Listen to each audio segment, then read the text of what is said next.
Welcome back to Half the Battle. I'm your host, as always, Daniel Levy. Today, we're going to be talking about UFC 276, Israel Adesanya versus Jared Cannonier, and the trilogy between Alex Volkanovski and Max Holloway, because it's going down this Saturday night in Las Vegas, Nevada, live at the T-Mobile Arena.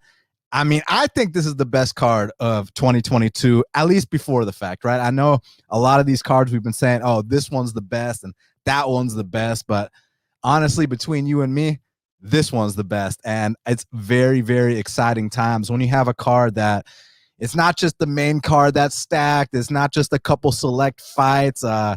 This is literally stacked top to bottom, and I cannot wait to just get down to business. I mean, this main event between Izzy and Jared, Israel wants to be the greatest middleweight of all time. He wants to break Anderson Silva's record. Anderson Silva has the record for the most title defenses in middleweight history with 10.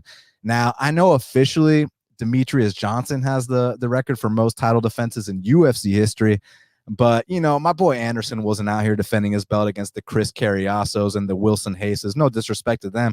Anderson was defending his belt against the Dan Hendersons and the Rich Franklins and the real of the real, the Chael Sonnens. So I still consider him the guy with the most title defenses in UFC history. And Izzy wants to be right up there, and he gets a win here. And then you got some more emerging contenders. You got the fight between Sean Strickland and Alex Perreira also on the card. Very, very exciting times. And then the trilogy between Max Holloway and Volkanovski. I mean, guys, like, first fight I thought was a pretty clean shutout for Alex Volkanovski, but the second fight, the kind of adjustments that Max Holloway made, you know, I had a bet on Volk in both fights, but the second fight, I thought I got lucky at the time to cash that bet. So it's good to see them run it back, and hopefully there's some closure, because I mean, let's say Max comes out here and gets this dub, we might be looking at a quadrilogy. So let's say Volkanovski gets a controversial win.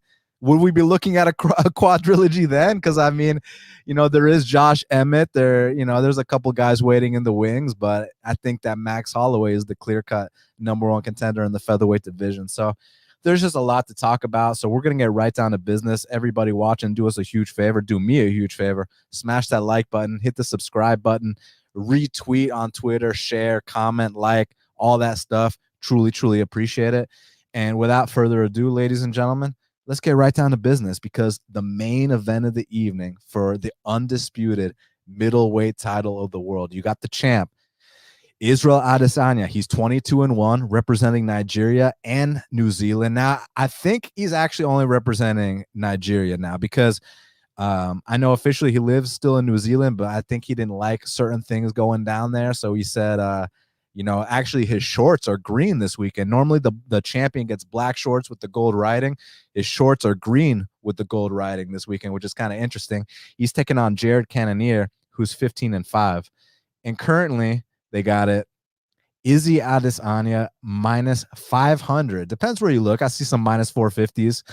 I see some minus 490s. The comeback on Jared, the killer gorilla Cannonier, is everywhere from plus 375 to plus 390. I even see a plus 405. So if you think that this is Cannonier's weekend, there's some good comeback on that line. And you know what I like about Cannonier? Well, firstly, it's good to see him finally get his title shot, man. I mean, this is a guy that's been paying his dues for so long, and a guy who has knocked people out at heavyweight, knocked people out at light heavyweight. Now he's knocking people out at middleweight, and it's pretty impressive. I think he might actually hold a record, right? Like, isn't he like the only guy to have knockouts in 3 different weight classes? Like, I know certain guys have wins. Actually, you know, McGregor's got knockouts in 3 weight classes. McGregor knocked people out at 45, 55, and 70. So, but I think Jared might be the only one to have multiple knockouts in multiple weight classes, because with McGregor, he only had that one knockout against and I say only, like, not to discredit it, that was a huge win against Alvarez, and then the knockout against Cerrone. So he's got one in those weight classes, but I'm pretty sure Cannonier had multiple in each. But bottom line, it's just good to see a guy that's been grinding for so many years finally achieve that title shot, because I mean, the UFC's had high hopes for Jared Cannonier for a very long time. Dana thought that he was one of the guys that was going to make noise, and it was originally a thing where it was like, once he drops down to 205, that's when he was going to make the noise. I mean, you guys remember the fight he had with Glover Teixeira. Obviously, when it went down to the ground, it didn't go his way. But, man, on the feet, he even wobbled Glover Teixeira. And, I think Dana thought maybe it was a bit too much too soon. But eventually drops down to middleweight. I mean, you see the physique on this guy. Like, this is the optimal Jared Cannonier here at 185 pounds. And what he brings to the table, that physicality, the calf kicks. I mean, he trains out of the MMA lab. They've made a living off those calf kicks, like even dating back to when Benson Henderson was not just the UFC champ, but the WEC lightweight champ as well. And then obviously the big power with the hands. He's someone to be reckoned with. And then on the other side with Izzy Adesanya, I mean, what can you say about this guy, Izzy Adesanya, man? I mean, the guy is a virtuoso out there. And I know that he's been criticized his last couple fights for kind of playing it safe. I mean, that happens from time to time with these great champions. They got so much to lose when you reach that level of greatness. You've defended the belt so many damn times. And it's just a game of inches when you're consistently fighting the best guys on planet Earth. You're not fighting Joe Schmo. You're not in here taking tune-up fights, You're fighting consistently the Robert Whitakers, the Marvin Vittoris, the Paulo Costas, the Yoel Romeros at the time, right? So Izzy is in there with the best guys on planet Earth. And I think one reason why we might see a more inspired performance is because he hasn't been in there with this guy yet. And honestly, something else that's cool is that Izzy's been asking for this fight actually a few years back. Like, he noticed Jared Cannonier from the jump when he dropped to 185 pounds. And he said that this is a guy that, he'd like to lock horns with. So I think we might see a more violent Izzy here. In the Whitaker fight, the most recent one, not the first one where it was a demolition, but the most recent one, I thought round one, that was the best Izzy's ever looked, but then he kind of coasted. And I also think that sometimes when these challengers just have, one or two moments of success, people kind of overblow it and kind of downplay the champion, because people were trying to say Whitaker won that fight, which I kind of think is a little bit suspect. Like, listen, is Whitaker an amazing fighter? Yes. Is Whitaker one of the greatest middleweights of all time? Yes. I mean, I think he's phenomenal. It's just, how can you really make that argument that Whitaker won that fight against Izzy, man? I mean, did he have a moment or two? Yeah, he had a moment or two, but that doesn't equal beating Izzy Adesanya. I think Izzy had a big first round, and then he kind of coasted. That happens from time to time. Jared Cannonier is not a guy you can coast against, especially the middleweight version of Cannonier. The only loss that he had was against Whitaker. There was a big speed difference there. But let me say this. It was a 3-round fight. First 2 rounds, 100%. I mean, Whitaker was giving them what we like to refer to on Half the Battle as the tour of the octagon. But that third round, Jared Cannonier came on strong, came on hard, and I'm curious what would have happened had there been 2 other rounds. Now we do got a 5-round fight, and a lot of these guys, you want to see them in these 5-round fights, like the Chito Veras, like I've been talking about, the Bilal Muhammads. You want to see what happens when these fights go to deep waters, and I think Jared Cannonier could possibly be one of those guys where he excels in the deep waters. I mean, that last fight against Brunson got off to a bit of a shaky start, but man, when it was time to turn up, oh boy, did he turn up on Derek Brunson. I also really liked that post-fight speech he had. What did he say? He said, you come at me with the disrespect and you're going to get that backhand. And then he started screaming at Dana. He's like, Dana, look at me, and he made him promise him a title shot. So that was pretty badass. And now the title shot is his. And let's see if he can seize the moment. Look, on paper, I mean, you got to favor Izzy. I mean, when I say the size, I'm not referring to the mass, because I would say, I mean, one of them is a former heavyweight and it ain't Izzy, but obviously the height and the reach, has to go to Izzy Adesanya here. Let's see what the actual numbers say. I know off the top of my head, Izzy's 6'4". He's got the 80-inch reach. Jared's 5'11" with the 77-inch reach. So that is a decent reach for a 5'11" guy. 77 is nothing to fuck with, but it's just that feinting game of Izzy is just, it's something I'm about to talk about with Volkanovski as well. The feinting game, just having people consistently guessing, the stance switching, the variety of his shots, just the complete arsenal he brings to the table. You think he's going to jab, then he's going to low kick. You think he's going to low kick, then he spins. You think he's going to spin, then he gives you a check knee. And don't sleep on his ground game either. I know that Blachowicz had a lot of success. But Blachowicz is a black belt, and Blachowicz wasn't able to get off on too much damage, even when he was able to take down a guy like Israel Adesanya. So I think that Izzy is actually pretty damn well rounded, despite his reputation of just being a kickboxer. I mean, goddamn it, he's the UFC undisputed champion, and even though he lost that fight to Blachowicz, who also beat Jared Cannonier, by the way, we can't hold that against him. I mean, there's a saying about failing while daring greatly.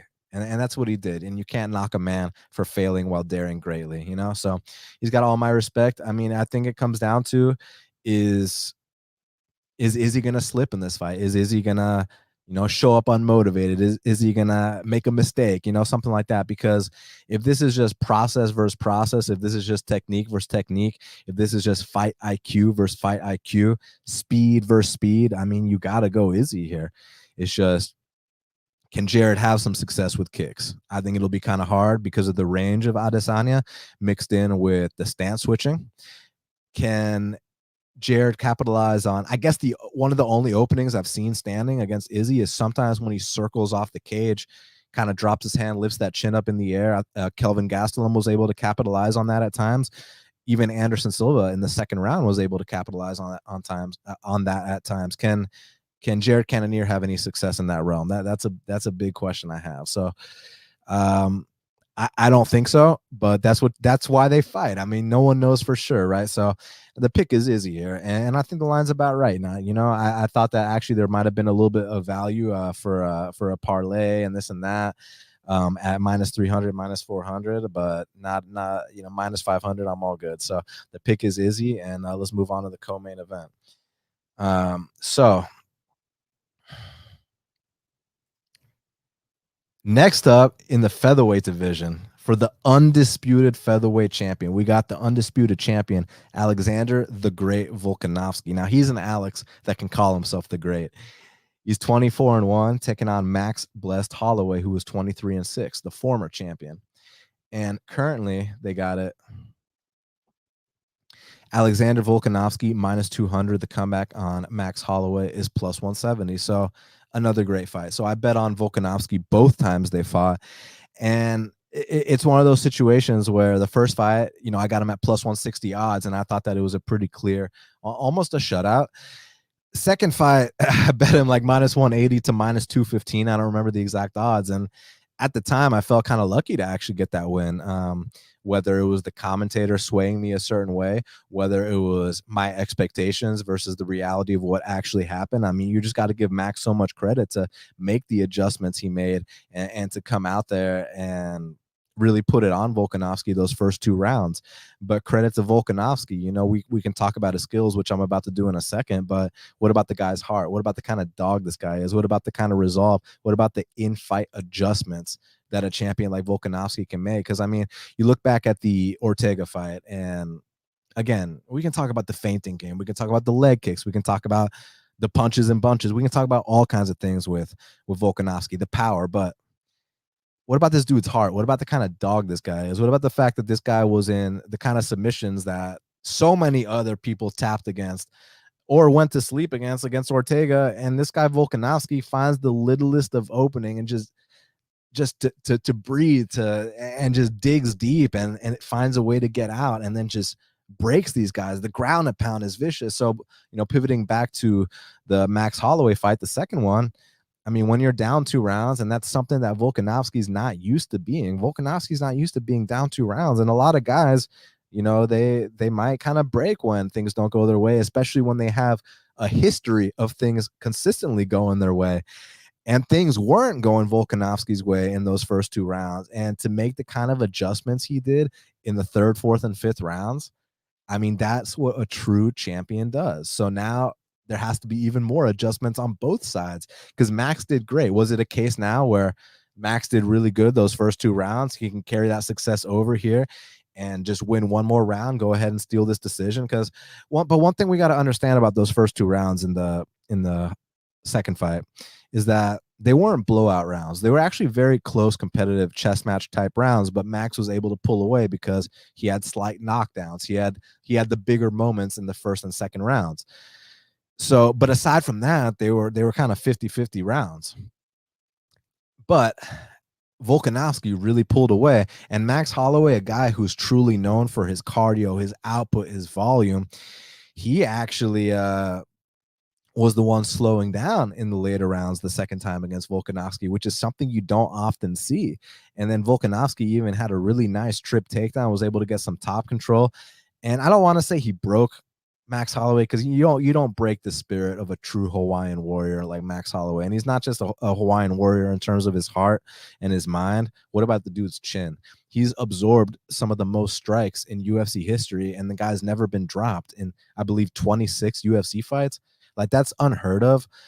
But you know who it reminds me of? It reminds me of another Hawaiian warrior, the UFC Hall of Famer, the former lightweight and welterweight champion, BJ Penn, who at one point we were saying the same thing. I mean, this guy's absorbed so many strikes, but there was always the saying about BJ Penn: never been knocked down, never been knocked out, until he was knocked down and knocked out, right? Like, it eventually happened. So is it eventually going to happen with Max Holloway? That's the big question, because I was thinking it was going to happen last time, because no two fights are ever alike, right? The most recent example is Wiley and Joanna.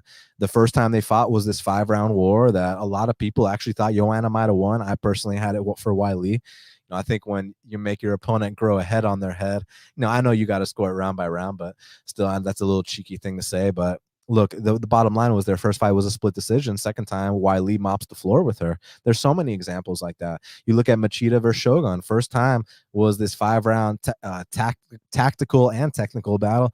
Next time was a first-round finish. You look at Cowboy Cerrone versus Anthony Pettis. You look at Cowboy Cerrone versus Benson Henderson. You look at Anthony Pettis versus Benson Henderson. Like, all these guys, one of the fights is like a blowout, the other fight's like this 5-round war. So now that we're approaching the territory where we talk about what happens if these guys fight 10 times, because usually people only fight once, let alone twice. Now we're talking thrice. Like, this is crazy. Like, you don't often see trilogies in MMA. Now, another interesting example is like Figueiredo and Moreno, where they had, the first fight was close. I thought that Figgy won, but because of a point deduction, it was a draw. Second fight was like a blowout on Moreno's side. Third round was a close win for Figueiredo. So, like, every fight is so different. So that's why it's kind of tough, right? Because, like, as a bettor, and I'll just be honest, with recency bias, having cashed those first 2 bets on Volkanovski makes me more inclined to go with him again. But think about this. They've had 2 fights. Both fights went all 5 rounds.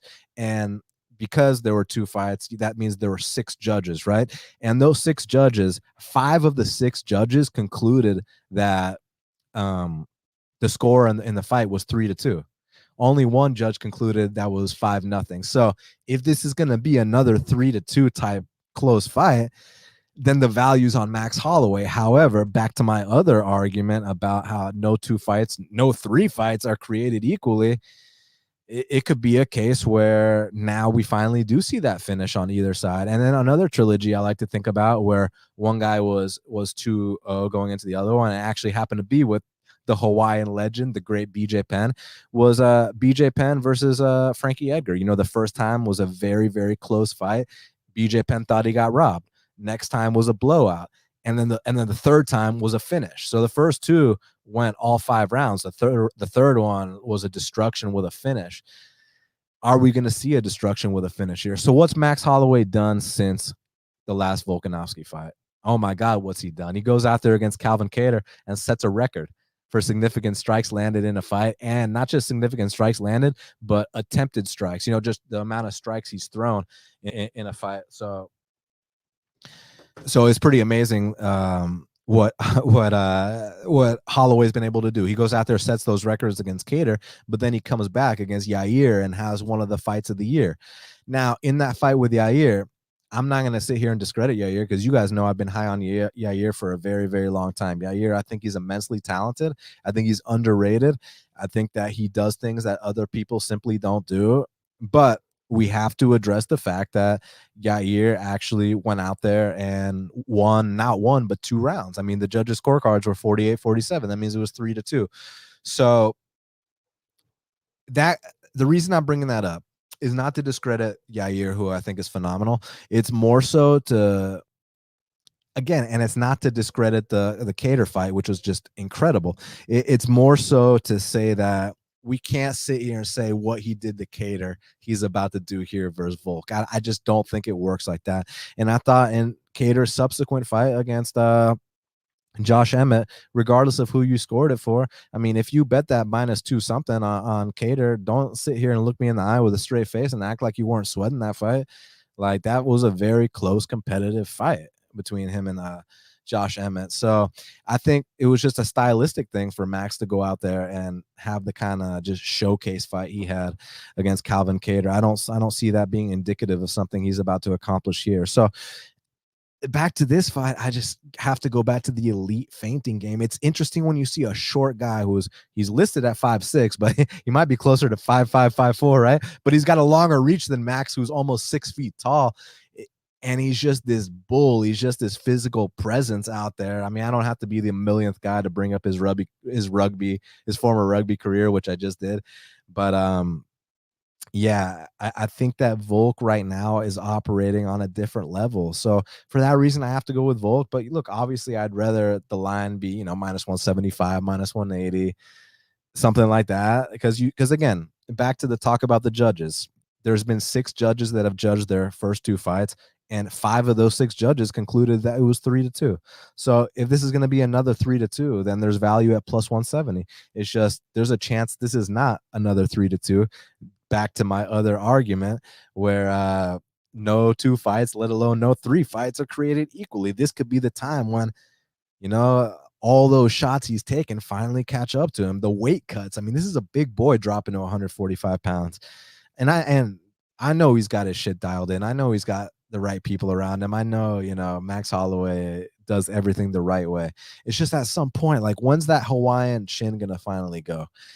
We didn't know when it was going to happen with BJ Penn, but it eventually happened. Is it going to happen this weekend? I thought it was going to happen last time, and it didn't. So I'm not going to sit here and say Volkanovski finishes the fight, but my pick will be Volkanovski here.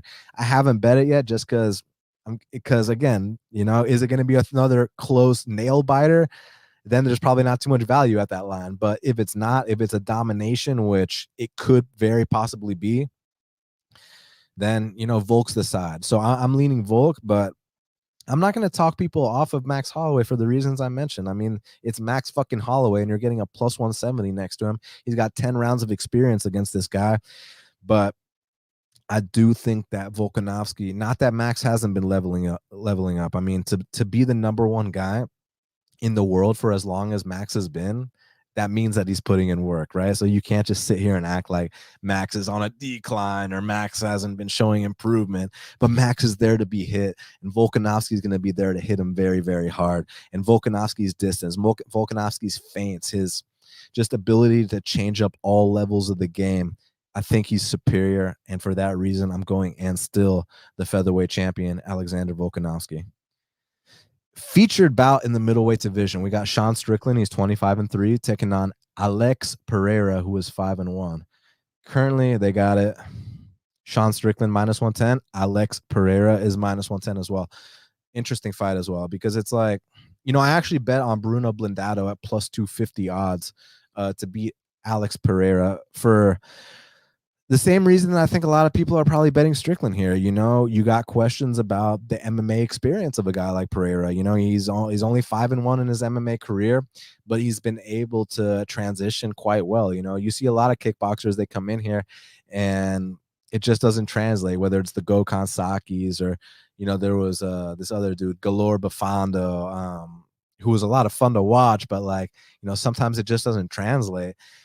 But it's been translating for Perreira. Now, something interesting that Strickland said was that he said he actually didn't think Perreira's striking was that special. He thinks that he actually gets away with a lot more because of his physicality, that he gets away with a lot because he's 6'4" with that 80-inch reach.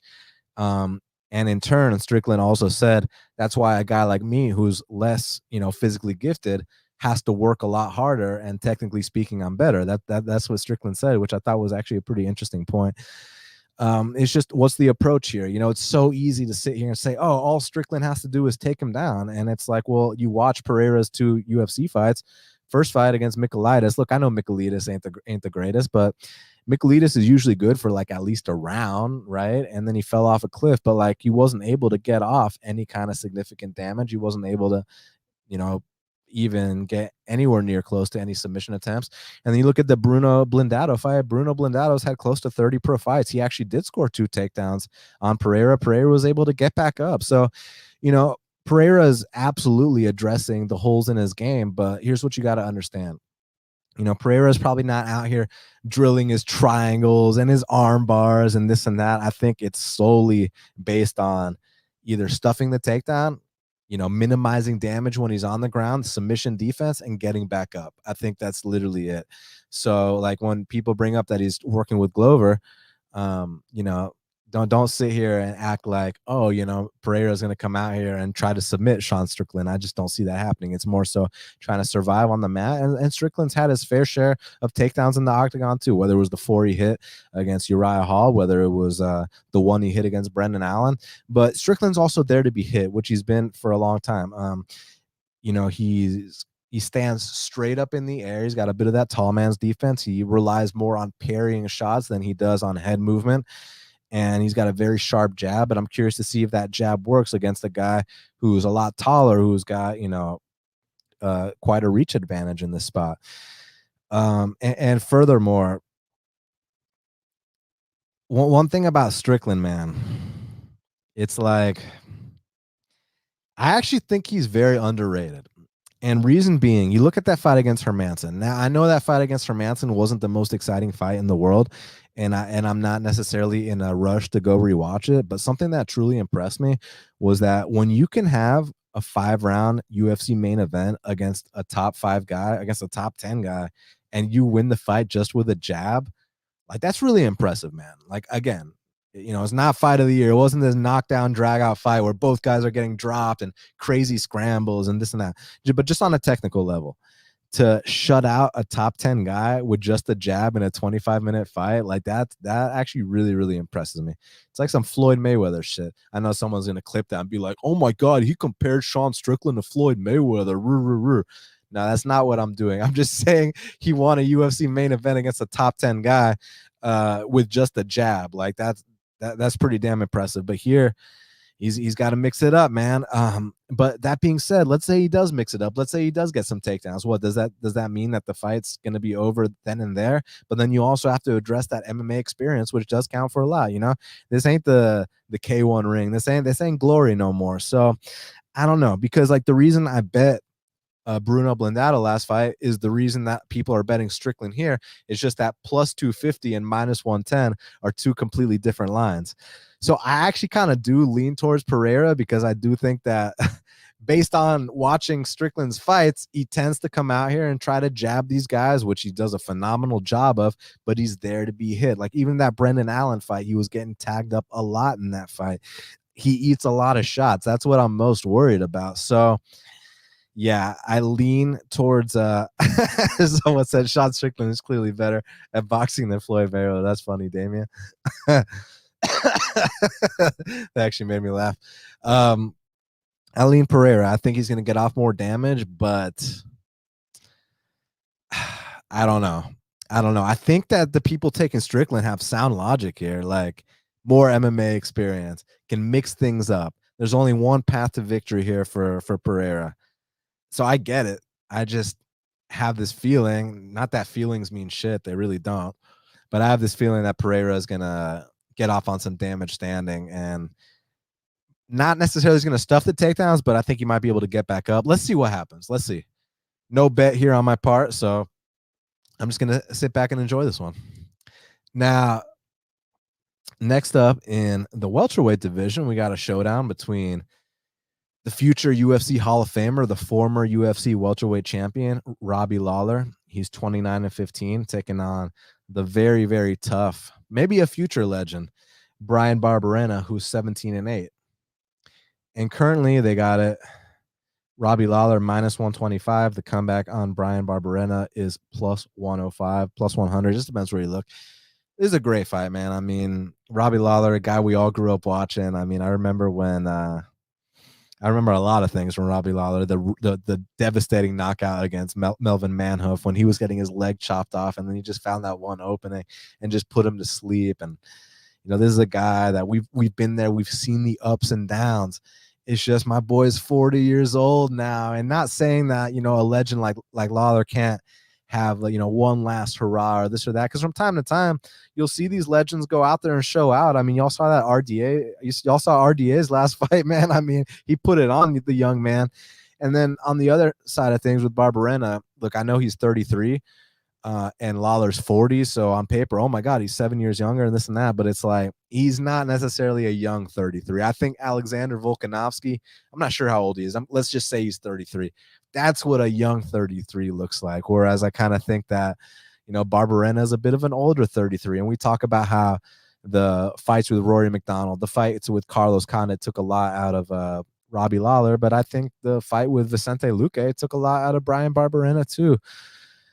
It's just one of those things where it's easy to sit here and write off, oh, but Robbie only got dominated by Colby, he only got dominated by RDA, this and that. Okay, that's fine, we don't got to talk about that. No harm, no foul. But what about getting dominated by Neil Magny? What about gassing out 1 minute into that Neil Magny fight? Like that's not a good look.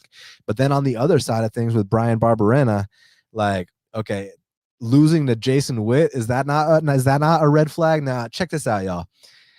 It'd be one thing if Jason Witt, wrestled him for 3 rounds and this and that, we wouldn't have held it against him. But if I were to tell you right now, let's say you never saw the Bryan Barberena versus Jason Witt fight, and I were to tell you right now, let me ask you this, or let me tell you this. Someone got knocked down in the Bryan Barberena versus Jason Witt fight. Who do you think it is? Of course, y'all would be like, oh, yeah, Jason Witt got knocked down. The guy with no chin against Barb. Come on now. Of course. Jason Witt knocked down Bryan Barberena. That's a big red flag, my guys. That being said, sometimes I feel lately, especially, that Robbie Lawler's resorting to those old tactics. Like if you go back and you watch his Strikeforce days, like there was this fight he had with Babalu Sobral where he literally just shadow boxed for 3 straight rounds, was throwing at the air. It was like, oh my God, dude, like what the fuck is going on? And in these last few fights, minus the Diaz fight where Diaz had to change the weight class the week of the fight, and Diaz was looking, my boy Diaz looked like he wasn't doing his triathlons for that one. Let's leave it at that. He wasn't eating his vegan meals and doing his bike rides and his swims. My boy was out here toking on the bong, and eating Cheetos for that fight, right? So, not to discredit Robbie's win, he did his thing, man, but it's like, how much stock do you put into that? And Bryan Barberena, at least he can still dig deep. At least he can still throw big output. Now, Robbie did throw big output that last fight. So I just see this being a good fight. And from a betting perspective, I'm kind of like, oh, why they got to match up these two guys I want to fade? But as a fan, I'm like, oh, man, I'm so excited to see 2 guys who I love watching, 2 guys who I've watched their entire careers.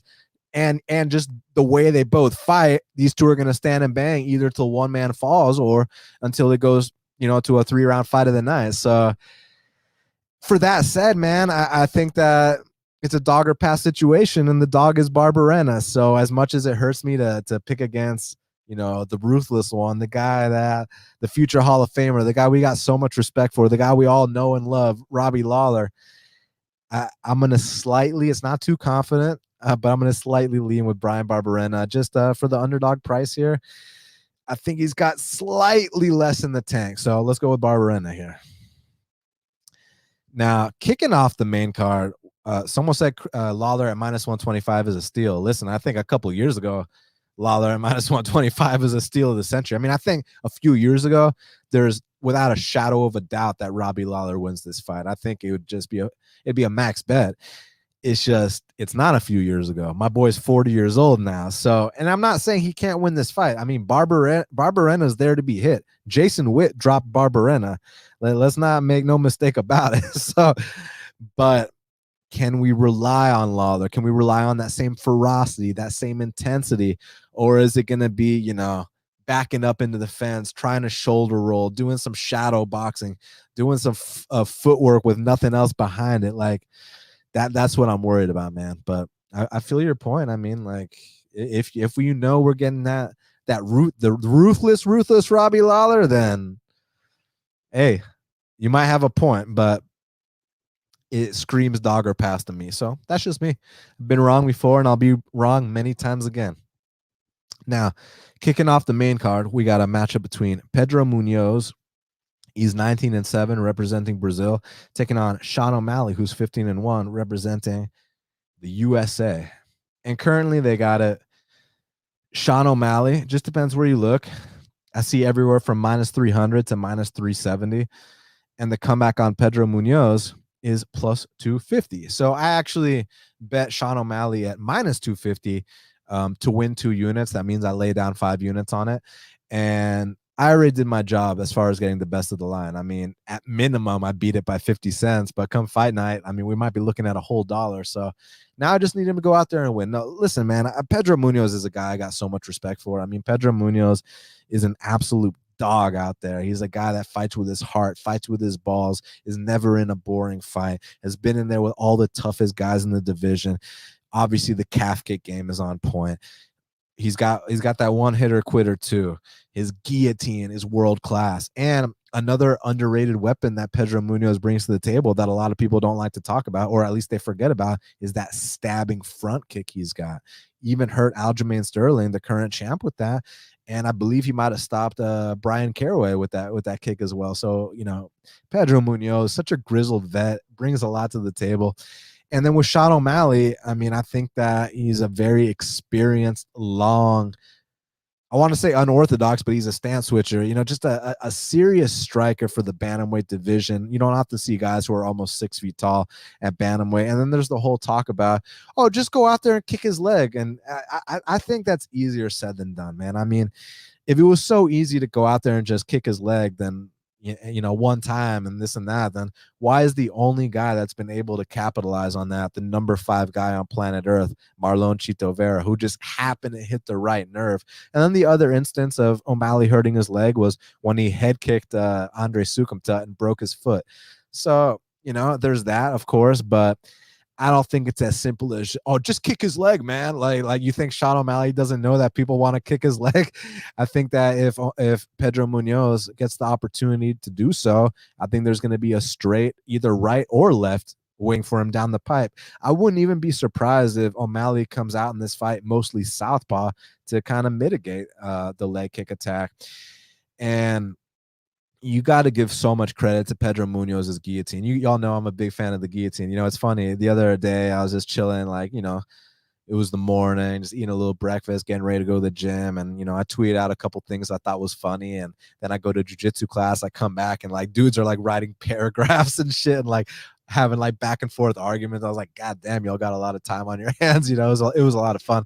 But you got to really admire the way this guy gets his guillotines. I mean, the Russell Doan fight, just absolutely getting lit up by Russell Doan, and the way he was able to maneuver around the body of Russell Doan and dangle off that neck almost like Charles du Bronx versus Miles Jury, absolutely beautiful. The Rob Font fight, getting absolutely lit up by Rob Font and hits him with one big right hand. Rob Font shoots a desperate shot and Pedro snatches that neck right away. So I mean, yeah, if O'Malley gets hurt, if O'Malley gets desperate and he decides to take a shot, which O'Malley doesn't shoot for takedowns, but if this is the case, if this is the time when he does, you know, then I deserve to lose this bet. You know, that guillotine is on point. And then to talk about the calf kicks, a good example of Pedro Munhoz's amazing calf kick game. So you guys remember that fight he had with Cody Garbrandt, and the only thing that, you know, people like to talk about is, oh, Cody Garbrandt went full kamikaze. Cody Garbrandt was on a suicide mission. Like, why was Cody Garbrandt just charging him recklessly? You want to know why? The reason why is because those calf kicks were adding up. Those calf kicks were accumulating, and it got to a point where only 1 or 2 more calf kicks by Pedro Munhoz, and Cody Garbrandt wasn't going to be able to move. So it was like, all right, I got to say, fuck it. I got to bite down on that mouthpiece and I got to try to get this guy out of there, kill or be killed. And unfortunately for him, he was the one that ended up getting caught. But make no mistake about it, the reason that Cody Garbrandt charged him so recklessly at that moment in the fight was because those calf kicks were adding up from Pedro Munhoz. So you got to give Munhoz a lot of credit for that. I'm a big fan of Munhoz, but at the end of the day, the way these two match up, I just don't think you can get hit 6 times per minute and beat Sean O'Malley in a fight, man. Like, I think that Pedro Munhoz is going to be there to be hit all night. And then I also think that he's on kind of a bit of a decline. And I say that with all due respect to a guy I've been watching for so many years. But again, back to the kinds of things that we've been talking about. Like, let me pull up the not just the rankings, but let me pull up the UFC roster, because you guys know how I like to talk about um I like these guys that are currently ranked are about to be ushered out the rankings, right?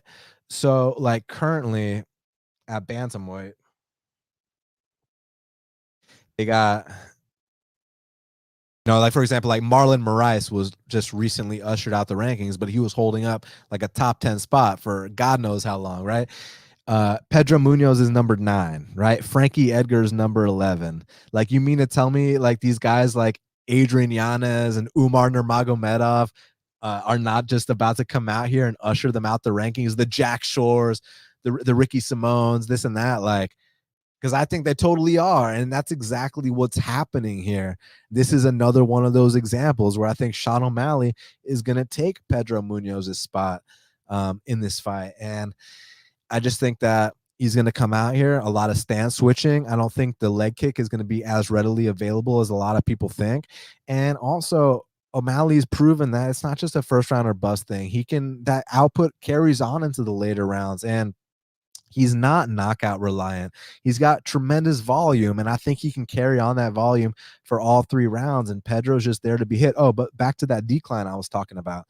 So I think the Frankie Edgar fight was where I first noticed it. And I know that was a fight that a lot of us thought, maybe Munhoz got robbed, maybe not, this and that. But the fact that it was even in question, that kind of spoke volumes to me that, maybe Munhoz isn't kind of operating like he once was.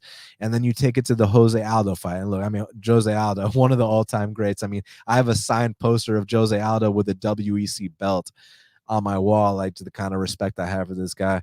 But guess what? It sounded like Pedro Munhoz also had a signed picture of Jose Aldo on his wall too. Because I mean, I've never seen Pedro Munhoz go out there and ask any fighter for a selfie or an autograph in the middle of the octagon during a fight. I mean, that was a clinic by Jose Aldo, and another clear sign that I think Pedro Munhoz is starting to be a bit content. I think that he's kind of plateaued. I think that we haven't seen any evolution in Pedro Munhoz's game. I think that he is what he is, and he's his finished product. Whereas O'Malley, you're going to still see these big incremental improvements fight by fight. He's still in his 20s. He's still evolving. And not to mention, he's just got a very tough style to deal with at the bantamweight division. He's tall, long, the volume, the range, the distance, the variety of the shots. So yeah, that's why I moved in at minus 250 on Sean O'Malley. I put 5 units to win 2 units. Again, got the best of the line by a mile now, which I'm very happy about. So I did my part. Now it's up to Sean O'Malley to go do his. So, all due respect to Pedro, huge fan, always will be, but I think it's going to be Sean O'Malley's night Saturday. Now, main event of the prelims, we got Brad Riddell, he's 10-2, taking on Jalin Turner, who's 12-5. Currently, they got it. Jalin Turner minus 145. The comeback on Brad Riddell is plus 125. Give me 1 second, y'all. Let me do a quick refresh on fight odds. Okay. Yeah. So minus 145, plus 125. This is an interesting fight because Jalin Turner is a guy that I've admittedly been very wrong about, right? Like when he first came into the UFC, he had a bunch of knockout losses outside the UFC. And I was questioning, like, and they were bad knockout losses. They were brutal. Like, I was thinking, like, is this guy chinny? Can he not take a shot? This or that. But what he's evolved into, like, is just an absolute monster. And back to the talk we were having, how I was saying that these guys are going to be ushered out the rankings. Jalin Turner and Brad Riddell are prime examples of what I mean. I mean, like right now at lightweight, I believe Tony Ferguson's number 9 and Dan Hooker's number 13. You mean to look me in the eye with a straight face and tell me that Jalin Turner and Brad Riddell can't go out there and beat Tony Ferguson and Dan Hooker? And again, That's all due respect to Tony and Dan, who I've watched their entire careers. I respect those guys so much. It's just there's a new wave of lightweights coming up. The Demiras Magulovs, the Guram's really good, Mateus Gamrot, Arman Sarukian. Like, these guys are just about to usher out that old guard with ease. So this to me is a showdown between, you don't want to call them prospects, but you want to call them emerging contenders, Jalin Turner and Brad Riddell, that is. So back to how I mentioned how Jalin Turner had a bunch of knockout losses outside the UFC. Was it a thing where he simply just wasn't ready for those fights? Was it a thing where he's still a bit chinny? Because I don't know, because like I've seen him eat some really big shots lately and act unfazed. He's completely unfazed. So like what exactly is the deal, right? What do y'all think about that? Y'all let me know, like, in the comments, man. Like, is Jalin Turner chinny, or was he just, took a couple fights he wasn't ready for at the time, and it was just the growing pains to get him to where he is now? Because where he is now, like, god damn, has Jalin Turner turned a corner, no pun intended, right? Hey, everybody, all 90 plus of y'all watching right now, do me a huge favor and smash that like button. I truly appreciate you all being here with me. Thank you very much. My boy Oscar just came into the room. The dog walked in. Does that mean the dog is live in this spot? So, and then as far as Brad Riddell is concerned, man, Brad Riddell is very impressive as well. That war he had with Drew Dober. And, for a guy who's got a reputation of being a former world champion kickboxer, goes out there against Dober, hits 4 or 5 takedowns. Dober's a very durable, tough guy. To go out there and win a fight of the night against him, only a couple fights into your UFC career, I mean, that's impressive. And I wouldn't hold the Fiziev fight against him either, man. Dominic said he's not chinny because of Luque's next level power. Yeah, I'm not even talking about Luque. I'm talking about pre-UFC. Like, pre-UFC, he got knocked out like 4 or 5 times. So that's what I'm referring to. So, like, is he chinny, or was he just kind of not taking the right fights, or was he not as focused as he is now? Like what's the deal? I don't know. That, because he's been taking shots fine lately. So I really don't know. But back to Riddell. Obviously, the Dober fight, like I mentioned, super impressive. But man, like, that Fiziev fight was an unbelievable tactical, technical battle between two of the best strikers in the lightweight division. And you just can't sit here and hold that against Brad Riddell, that he got caught by a guy like Fiziev. Like, Fiziev's fighting next week against RDA in a main event. And I know who I got. I think some of y'all know who I got. I think I'm going to have a bet on that fight. But, like, let's just say, when you see, I guess I'm going to give my pick now. When you see what Fiziev does in that fight, I think you're going to understand that you shouldn't hold it against Riddell. And not to mention, that was such a badass fight with Riddell. It's just like one of those fights like we saw the other day, whether it was the Demiras Magulov versus Guram fight, whether it was the Arman Sarukian versus Gamrot fight. These emerging lightweights are just on a different level. Like, you remember when the top guys were, the Anthony Pettises, the Cowboy Cerrones, the Jim Millers. Oh, I love them all. The Tony Fergusons. Like, they all got my respect. It's just, those were the top guys then. These are the top guys now. It's just, they gotta, certain people have been grandfathered into the rankings because of their past accomplishments. And now this new wave is about to usher them out. The Jalin Turners, the Brad Riddells. So this is a tough fight for me to call, because it's like my heart is saying Jalin Turner, because I've been more impressed with just the improvements he's made and what he's turned into. He's turned into an absolute force at 155 pounds, 6'3" with the 77-inch reach, knows how to use that reach, has a lot of variety, and is not just a one-dimensional striker, man. I mean, you shoot a sloppy takedown on a guy like Jalin Turner, he's snatching up that neck, man. I know he's got a Darson Anaconda series. I know those long arms can get under that neck. And also, when I saw his fight against Matt Frivola in ATL back in, I think it was 2018, same night that Dustin fought Max and Kelvin fought Izzy, like, I wasn't impressed back then. I was like, yeah, I don't know, whatever. But since that fight, dude, like, oh my God, has become an absolute beast at lightweight. And then Brad Riddell's just always been solid throughout his UFC career. So I think this is a really good test for Turner to see exactly where he stands. And for Brad Riddell, if he can bounce back from his last fight, which I know it was a loss on paper and it was a loss in reality as well, but it was a hell of a fight. It was a high level fight. Look, someone's got to win, someone's got to lose, but it was still an amazing fight. So this fight comes down to how these guys manage the distance. Obviously there's a big height difference here, but that doesn't necessarily always matter. I mean, Volkanovski is the shortest guy in his division. He's the champion. So it's all about managing that distance. And Brad Riddell is a world champion kickboxer. So I think that he knows exactly what he has to do in this spot. But again, this one's tough. This is one of the fights where I'm kind of stumped. Like my heart is telling me Jalin because of the improvements, but my logic is kind of telling me like, well, you're getting plus 125 to plus 130 on Brad Riddell. Like it might be worth a poke to kind of see if Turner's ready for that next level. So I don't know. I lean Turner, but man, this is one of those. I just want to sit back, get that Tempur-Pedic pillow going, get the recliner on, make myself a nice adult beverage, and just sit back and enjoy this fight. So yeah, I cannot wait for that one. Now, next up in the welterweight division, we got a rematch nearly 10 years in the making between two absolute legends of the sport. Donald Cowboy Cerrone is 36-16, taking on Jim Miller, who's 34-16. And just so y'all know, this fight's at 170 pounds because a lot of people were concerned, oh, Donald's cutting weight 3 times, this and that. This fight's at 170, not at 155 pounds. Currently, they got it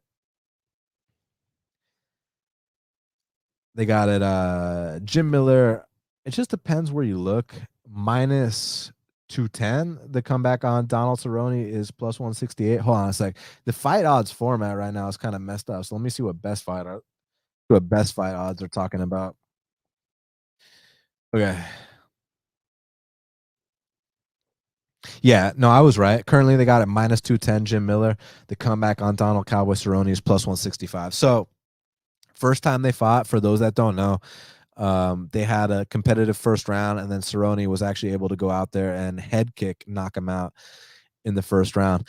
And, yesterday I did a podcast with my buddies in the Club and Sub podcast. And the reason I'm bringing that up is because, well, firstly, check it out. But secondly, because Cerrone is the original king of the Club and Sub. And let me explain what I mean by that. So it took Cowboy Cerrone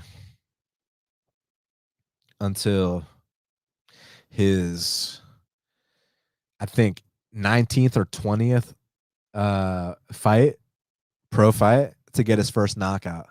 And it actually happened to be against the current UFC lightweight champion, Charles do Bronx Oliveira. Actually, interestingly enough, both Jim Miller and Cowboy Cerrone have first round finishes over Charles Oliveira. But the reason I was bringing up that it took, like nearly 20 fights for Cerrone to get his first knockout officially was because he had a reputation of dropping guys and subbing them right away, man. Like in the WEC, that's all he'd do.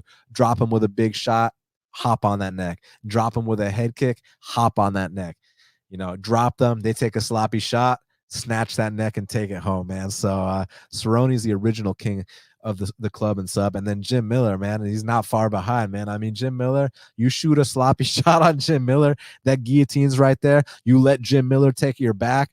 That Mata Leon rear naked choke is going to be there. So, I mean, both these guys, I shed a tear talking about both these guys. Like, these guys are such bona fide legends of the sport, and two guys I got the utmost respect for. But it's just, I don't agree with the line, man. I mean, listen, I actually bet on Joe Lozon at like plus 160 against Cerrone. Reason being was that Cerrone has always been a slow starter. He's not wearing damage well. And Lozon is a first round swarmer. So I thought Lozon was going to be able to swarm him in that first round. And then I'm aware if it goes past the first round, that's where, you got to kind of be worried, because Cowboy starts getting into his rhythm.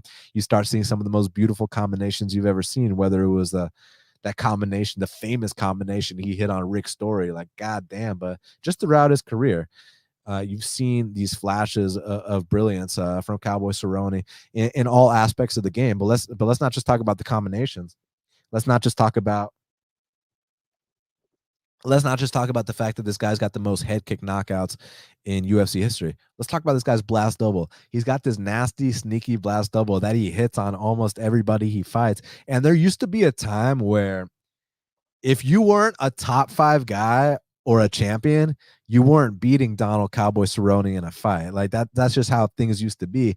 But nowadays he's losing the guys that he would have never been caught dead losing to. Like if I would have told you 5 years ago that Donald Cerrone lost a fight to Alex Morano, and that's all due respect to Morano, he's a dog, he's a shark, according to his nickname. The guy is a lot of fun to watch, but like a few years back, that would have been an ass whooping the other way around, right? Like so. It's clear that my boy Cerrone has seen better days. But on the other side of things, I know that Jim Miller's had some recent success against guys making their UFC debuts, but this is the opposite of making your UFC debut. Jim Miller and Donald Cerrone both have the most fights in UFC history, right? So I mean, this is actually a historic fight, and it's going to be so good to see these two legends throw down. So I think the dynamic is the same as most Cowboy fights, where early going has to go to Jim Miller. Because another thing about Jim Miller, I understand that these last two fights, he's actually gotten second round finishes, but for the most part, if you kind of zoom out and look at, what the history says he goes hard as fuck that first round, but tends to slow down as the fight progresses.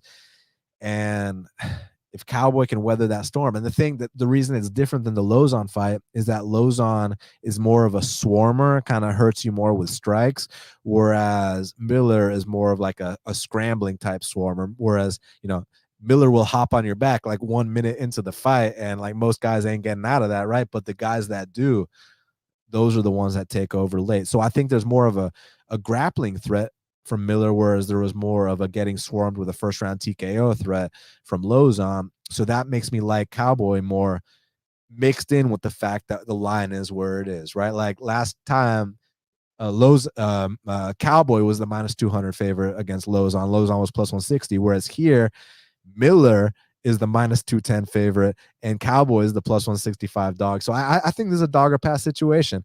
It's kind of tough when you got a washed up fighter that you're betting on, all due respect to the future Hall of Famer. So because like you look back at like a fight between Miller and Selecki pulled guard on Miller in that first round. It's not even like Miller had to expend too much energy in that first round, and he was still kind of just out of breath and shot that second and third round. And I understand he knocked out this guy Ghost Pepper in the second round. Ghost Pepper's not going to be in the UFC this time next year. No disrespect. That's just my projection. And then Nick Mata, who I actually think is a decent prospect, but that was Nick Mata's UFC debut. I mean, and you're fighting Jim Miller, who's got the most fights in UFC history, who's never made Jim Miller's got the most fights in UFC history, taking on a guy who's never made the walk. So like that, it kind of made sense. It went down how it went down. Whereas here, both these guys are equally experienced. So I think they both know what to expect. I think that Jim Miller knows Cowboy ain't been wearing that damage that well. I think he knows he's got to jump on him early. But I think that with Cowboy, sometimes it's about the confidence. He knows he can beat this guy. He's head kick knocked out this guy before. There's going to be no surprises here.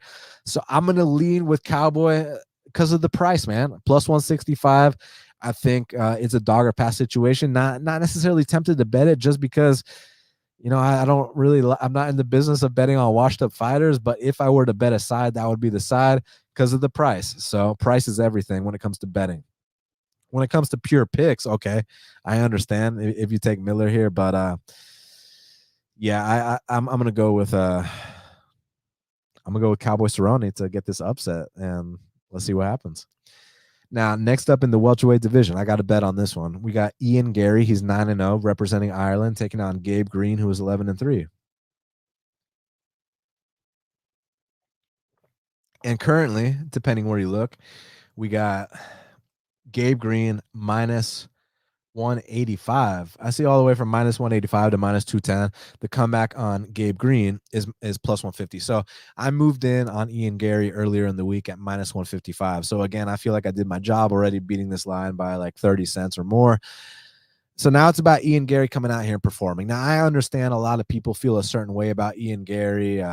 Oh man, he's trying to be like McGregor. He's cringy. He's this, he's that. And I don't give a fuck about any of that. None of that matters when it comes to making bets and, this and that. Like, I really could give two shits about any of that stuff. Like, it really holds zero weight in my book.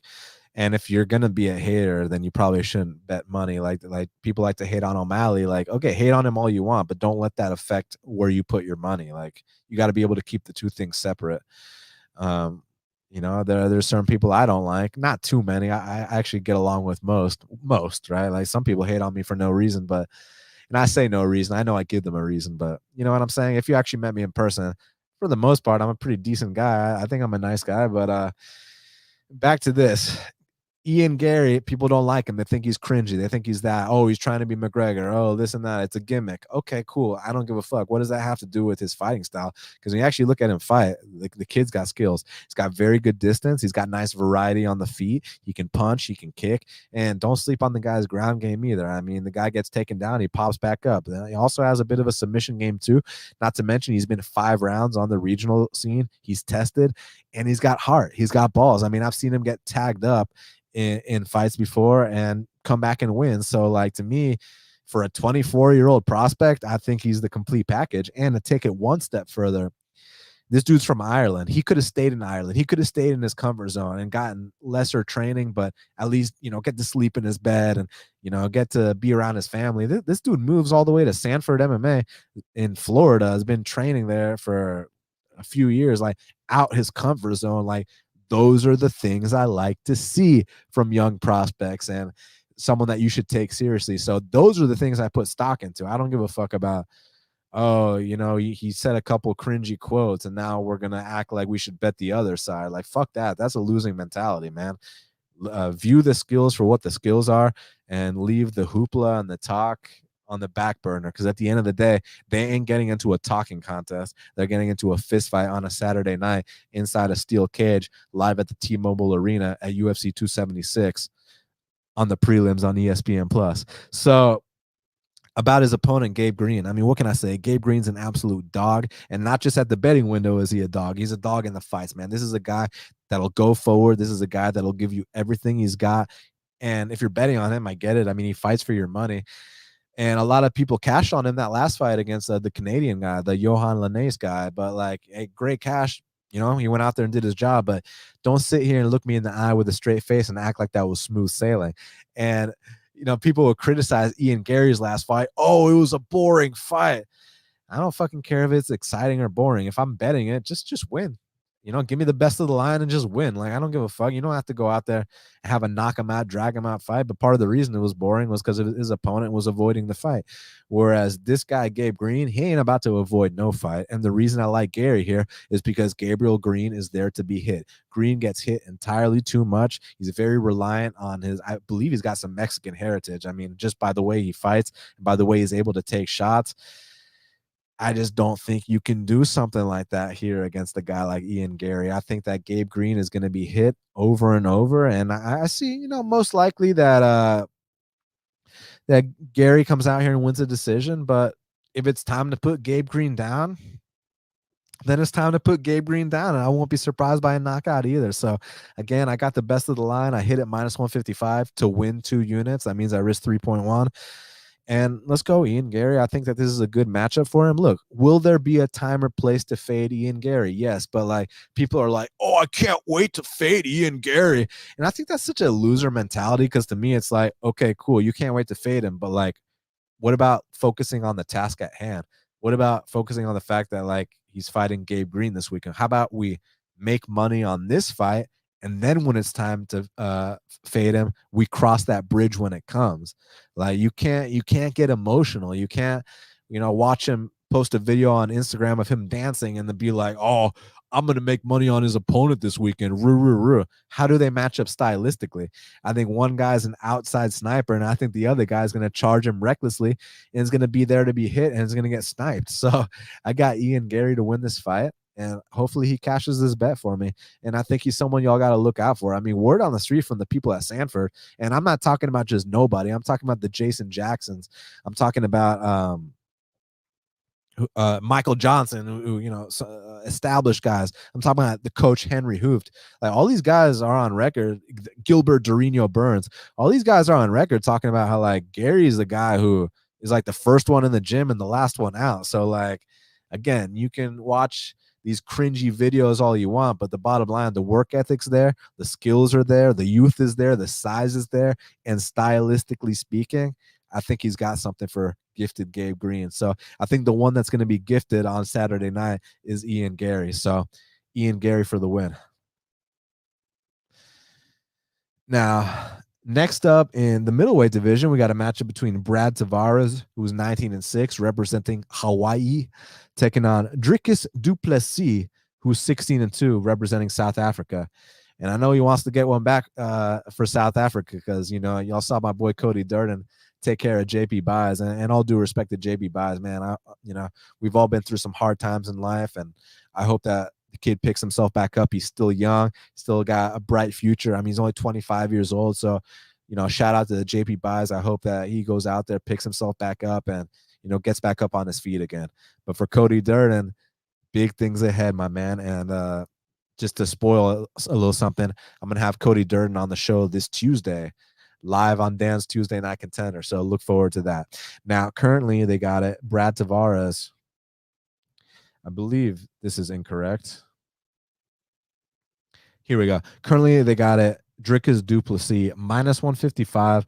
The comeback on Brad Tavares is plus 125. So I'll be the first to admit I missed the line. You know, my lean is Dricus du Plessis, but, you know, I was excited about that plus 110. I was excited about that plus 100, the plus 105 to kind of find out if he's ready to pass this veteran test. But I missed the line. It's minus 155 now. So there's no reason to force a bet.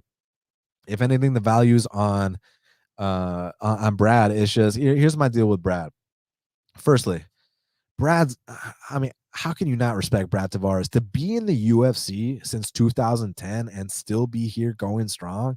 Like, dude, that speaks massive volumes. And everybody, do me a huge favor and smash that like button for me. And if you're not subscribed to the channel, please do. Just trying to grow this, just me and y'all. And currently, so what I was going to say was Brad Tavares is a guy who, he's been in the UFC since 2010. To be in the UFC since 2010 just speaks absolute volumes to just this guy's work ethic, this guy's grit, this guy's tenacity, and his skill level. Because how many times have you all seen people either get cut or released or don't get re-signed from the UFC after their first contract? You see it over and over and over again. And for Brad Tavares to be in the UFC over 10 years, like, dude, you got all my respect in the world. So, Brad Tavares, you're a stud. My issue with Brad Tavares is, well, firstly, I don't have an issue with his style. I mean, you got to love the leg kicks. You got to love, you know, we used to call him a Hawaiian Bisping because, you know, if a fight's going to decision, Brad Tavares is most likely winning, right? But the thing is that I feel like his style hasn't quite evolved, and that's a big issue, especially with these emerging guys. We're back to the conversation about ushering out the old guard into the new guys. And with Dricus du Plessis, I think the way to describe his style is awkward but violent, right? Like it doesn't look the prettiest. You know, he's a little bit rigid, doesn't really move his head, gets hit a lot, but like when it's his turn to land his shots, like the way these guys look when they get hit, the reaction on their faces, like these guys don't know what hit them. And it's easy to sit here and say, you know, something like, oh, we don't have a sample size. And I think that's bullshit. Cause like, okay, it'd be one thing if we were talking about some 5-0 guy, you know, making his debut who had a bunch of first round finishes. Like that five fights is nothing. Like that's not a real sample size. But you go back, I mean, this dude Dricus du Plessis is what, 16-2. We're talking about 18 fights where he's been able to pull this off. So he's very damn effective, and he's beat some good guys. You know, Roberto Soldic, one of the best guys outside the UFC, knocked him out. I know they had 2 fights. And then the way that he handled Trevin Giles, like right when it looks like things aren't going Dricus's way, I mean, just that one shot, just the looks on these guys' faces, the Marcus Maluko fight, getting tagged up right away, and then all of a sudden, boom, out cold. And we can say, oh, Marcus Maluko was lighting him up.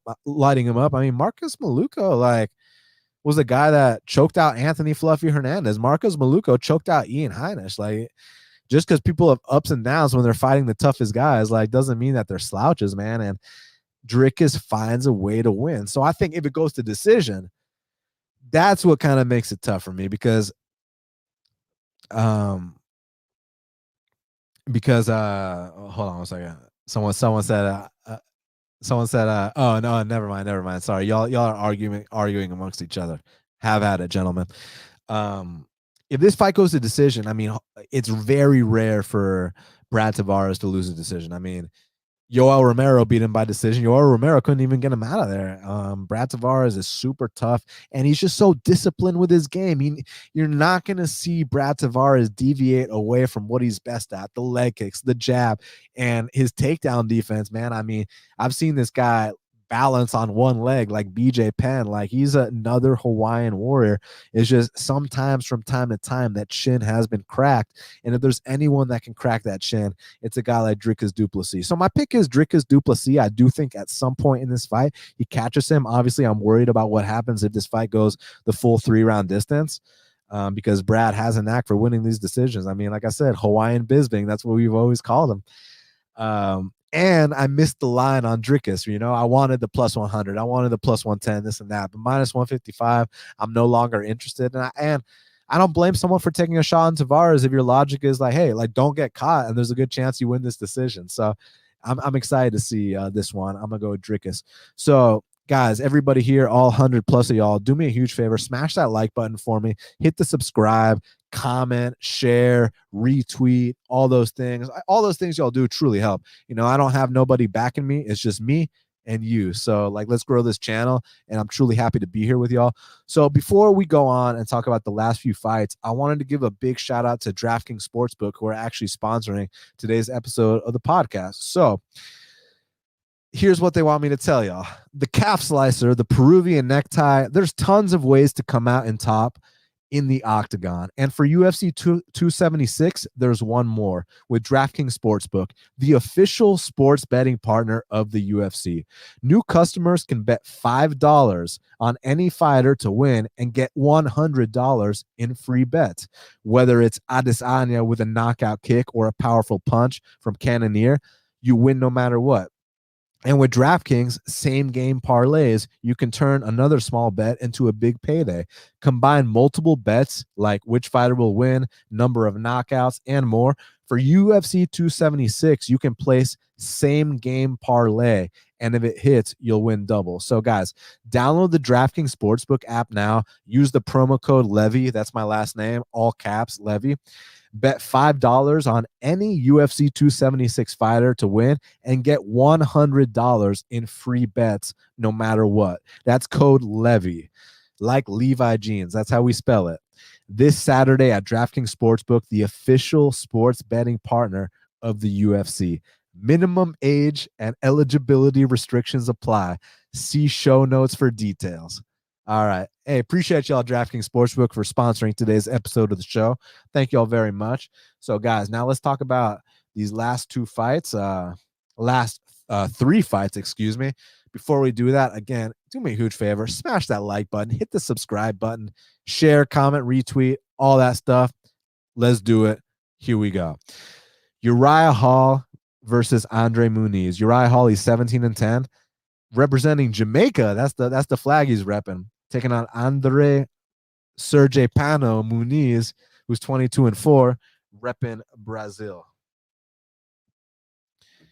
And currently, they got it.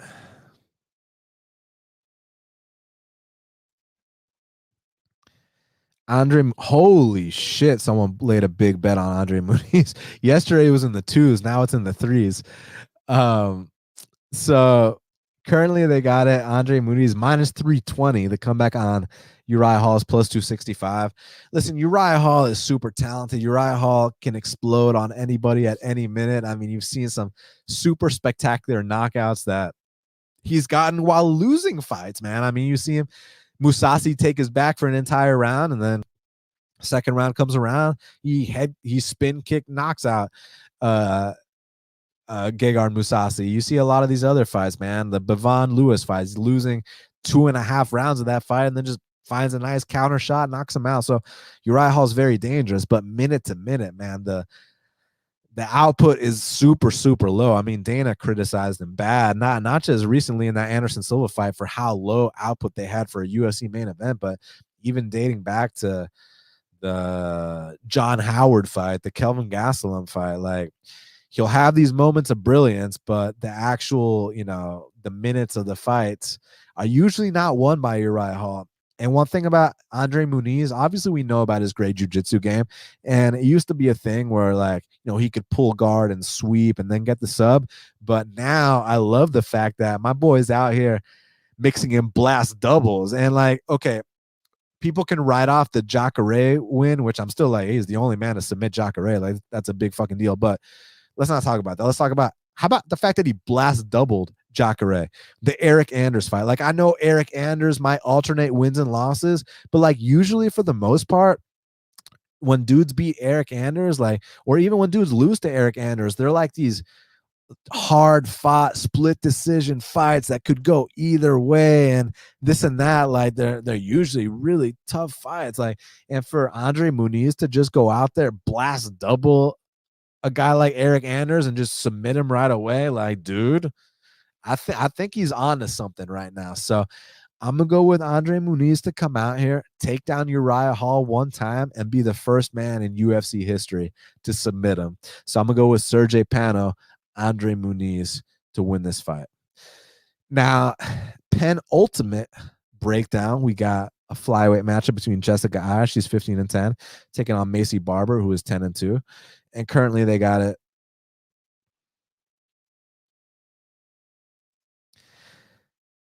Maycee Barber, holy shit. Again, another line that got steamed. Minus 300. The comeback on Jessica Eye is plus 240. So here's the thing. I hate talking about, like, which version of a fighter is going to show up, because I feel like that discredits the opponent. But, like, with Jessica Eye, like, from time to time, like, she'll go out there and beat Caitlin Chukagian. She'll go out there and give Viviane Araújo a vet lesson. And then other times she'll have, like, a super lackluster performance against Cynthia Calvillo in a 5-round fight where, like, Cynthia is known for her grappling and Cynthia is out there outstriking Jessica Eye. So, like, or even dating back to the Sarah McMahon fight where she literally just stared at her for 3 rounds. Like, Jessica Eye is the definition of a hot and cold fighter and a hit and miss fighter. You just don't know. It's like a box of chocolates. You don't know what you're going to get, to quote whoever said that the other week. Shout out to that great movie. But with Maycee, look, she's paid her dues. Maycee's already knows what that first and second UFC L are like. Maycee's only 24 years old. Maycee's just a kid. And one thing I've been talking about a lot with these women divisions is that physicality, power, and brute strength, brute force can make up for technique. I mean, Jessica Andrade has made a career off of that. Like, I mean, unless, like, Jessica Andrade is fighting like the Valentinas, who happens to have the amazing technique, like, most of these girls ain't beating Jessica Andrade. And Maycee Barber, being as young as she is, developing her own style, coming into her own, she's able to implement kind of that similar kind of, just out physical these girls type style. And it's about who wants it more. Is Jessica Eye still into this? I've saw her post something the other day. I'm not talking about the OnlyFans shit. I'm talking about, like, she had, like, something, like, taken out of her stomach. I was like, God damn, like, you're really posting that on social media? Like, no, I'm happy for her that she got it situated, but, like, she's going through some health stuff. And we just don't know what we're going to get. Is this going to be that vet lesson from Jessica Eye, like we got against Vivi, like we got against Caitlin? Or is it going to be, the just uninspired, unfocused Jessica Eye, ready to retire Jessica Eye, like we saw in that Cynthia Calvillo fight? So I'm not sure, but what I do know is that Maycee Barber's coming in here hungry. Maycee Barber's coming in here with a point to prove. This is the biggest fight Maycee Barber's ever had, the biggest name. And I think Maycee Barber comes out here and wins this fight. The only issue is the price sucks. I mean, like, when it was like minus 180 to minus 220, okay, no big deal. But now we're talking minus 300s. Like, I think it's gotten a little bit out there.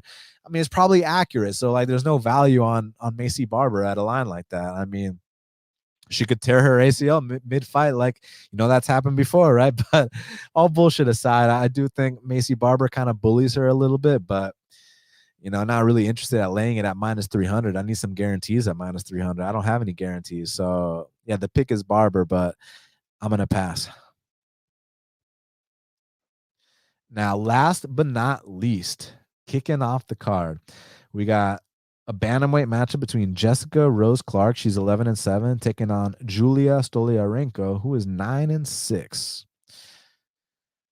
And currently, they got it.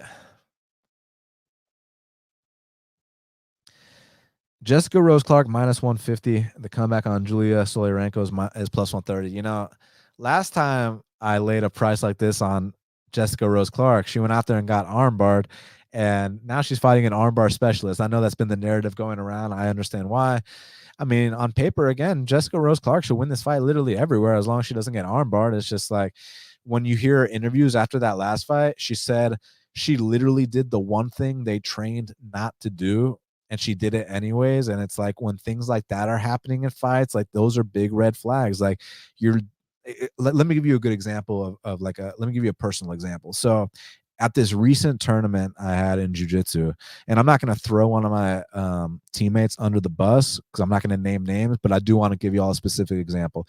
So me and this one teammate, we both have similar styles, right? In jiu-jitsu, we both love top control. We both love, dominating from the top, right? Like the scrambles are there and this and that, but at the end of the day, we want to be on top of these guys.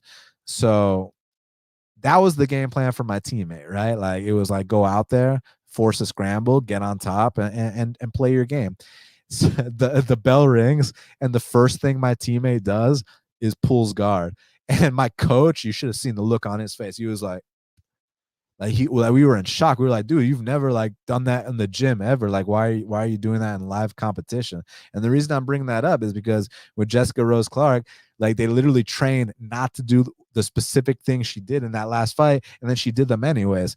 Now, luckily for me, my shit went my way because I grapple just like I do in the gym. I want to be on top, and I'm gonna play my game. Bottom line, but for some reason, my teammate, who's also known for being a top control guy, decided to pull guard, which he's never done. Like in the gym, go ahead and try new shit, but in the competition, man, play your game, buddy. And Jessica Rose Clark, play your game, girl. Like we want to see you go out there and do what you're capable of. Your hands are better than Julia. Your kicks are better than Julia. I think in the clinch, you're better than Julia. I think even on top, you're better than Julia. It's just that Julia is a specialist with that armbar, and armbars happen to be more than low percentage in women's MMA. And there's just the bad recency bias and bad taste in my mouth and the memories of betting Jessica Rose Clark against another one-dimensional opponent where literally all she had to do was just avoid certain spots.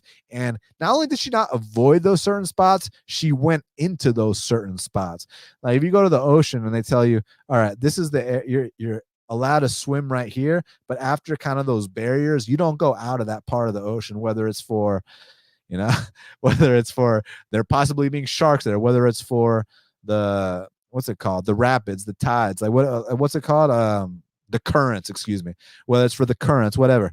You don't want to go there. So, there's going to be that one idiot who ignores that and goes diving right into the currents and gets sucked under. And, you don't want to see stuff like that. So, I mean, can I trust Jessie Jess to do what she's supposed to do here? Because I know she's fully capable of it. But I just don't know if I can trust her. And I've already been burnt once at a price like that with her. So I'm not interested. The pick is Jessie. Just don't get armbarred and you win this fight. But at the same time, this is Julia's last chance. And this is a narrative, what I'm about to say, because like I could have said last week, oh, this was JP Bai's last chance. After all JP Bai's has been through, he's got to be coming in here motivated, hungry to prove a point, and it didn't fucking matter. He got knocked out in a minute by Cody Durden. So this is Julia's last chance. I mean, she's got to be coming in here hungry, back up against the wall. Like this is her chance. But it might not matter anyway. So the pick is Jessica Rose Clark, but I am not betting it at the betting window. So now I'm going to talk about the fight to watch and the fighter to watch, but everyone do me a huge favor and not only smash the like button, not only hit the subscribe button, not only comment on the video, share, retweet, all that stuff, but give me some questions. Like ask me some stuff. Like I got some time to kill. I got this one done, quicker than usual. And my dinner arrangements aren't until later. So I got a little bit of time to kill. So if y'all want to ask me anything, literally anything, as long as it's respectful, but let's talk, man. Let's talk. I'm right here. So anything y'all want to talk to me about, talk to me about it. Leave me some comments and some questions, and I'll get to them in a second. But first, let's talk about the fight to watch and the fighter to watch. So, besides the co-main event, I think that the fight to watch is obviously Brad Riddell versus Jalin Turner. I mean, I've been talking about this for so long, man, about how, I mean, it's almost like I'm beating a fucking dead horse here, man. Like how, these guys are coming out here ushering out the old guard. And I think that right now, just like I said last week or 2 weeks ago, rather, about how two unranked guys named Damir Ismagulov and Guram Kutateladze are top 15 guys right now. I think that, I think that Jalin Turner and Brad Riddell are top 15 guys right now. I know officially Brad Riddell is, but I think Jalin Turner is too. You telling me he can't beat Dan Hooker and Tony Ferguson? Stop. So this fight, it's just going to be such a high level fight. How the distance is being controlled in this fight is going to tell us a lot about everything. I mean, the fact that the fact that one guy's 6'3" with a 77-inch reach, the fact that the other guy's 5'7", like there's going to be a lot of chess going on, a lot of feints, a lot of misdirection, a lot of adjustments mid-fight. Like I just cannot wait. And for that reason, Brad Riddell versus Jalin Turner is my fight to watch. Now, my fighter to watch is Ian Garry, man. Ian Garry, like a lot of people are talking shit about him. A lot of people are distracted by the fact that, he might have a certain personality and he might think this, he might think that, but the kid's got skills. The kid can fight. And I think that's the most important part about it. So, and he's got an opponent here in front of him and Gabe Green, who's going to bring it to him. Gabe Green ain't about to, fight like a you-know-what versus nobody. Gabe Green's going to come out here and fight like a true Mexican warrior. So, it's going to be a good test for Ian Garry. So for that reason, Ian Garry is my fighter to watch. All right. So, let me answer some of y'all's questions. So I'm going to scroll up and I'm going to see what y'all got for me. And, let's see what y'all got. So give me 1 second. JC said, where is Shaq? Shaq left the show, man. If you, watched the Magomed Ankali versus Thiago Santos episode, he explained it all in the first 5 minutes. Me and Shaq are still cool. We talk regularly. He just had some other stuff that's going on in his life. I mean, listen, like when you've been grinding on the show for so many years, like sometimes you want to pursue other things. So, I wish him all the luck. We talk all the time about the Braves, about fights and this and that. So yeah, Shaq's the homie, man. And I wish him the best. And, people were asking me, are you going to replace Shaq? No, I don't think Shaq can be replaced. I may have a new co-host at some point if it's a good fit or something like that, but it has to really make sense. It has to be someone that I vibe with, I gel with, someone that's charismatic, someone that truly knows the history of the sport like I do, like Shaq does. Like we've been watching this shit a long time and we love this sport, and we're also I'm involved in the game, working with fighters, now working with PFL a little bit, like, so, and working with NFC prior to that, so been doing this shit a long time. So if I find someone that's a good fit, I'm not writing off the possibility, but until then it's going to be just me, or it's going to be solid established guests. All right, let's see what else y'all got for me. And I appreciate all the questions, man. And y'all can give me some hard questions too. If like there was something like you really want to know, like ask me, man. Like you can ask me about the shitty year I had last year, like ask me about anything, man. Like I'm down to talk. Like I'm an open book, I'm me at the end of the day. And I think some of my experiences can hopefully inspire some of y'all. Let's see. All right, I'm scrolling down. Someone else said no more Shaq. I think I just answered that. You have to go watch his explanation at the first 5 minutes of the Santos versus Ankalaev breakdown.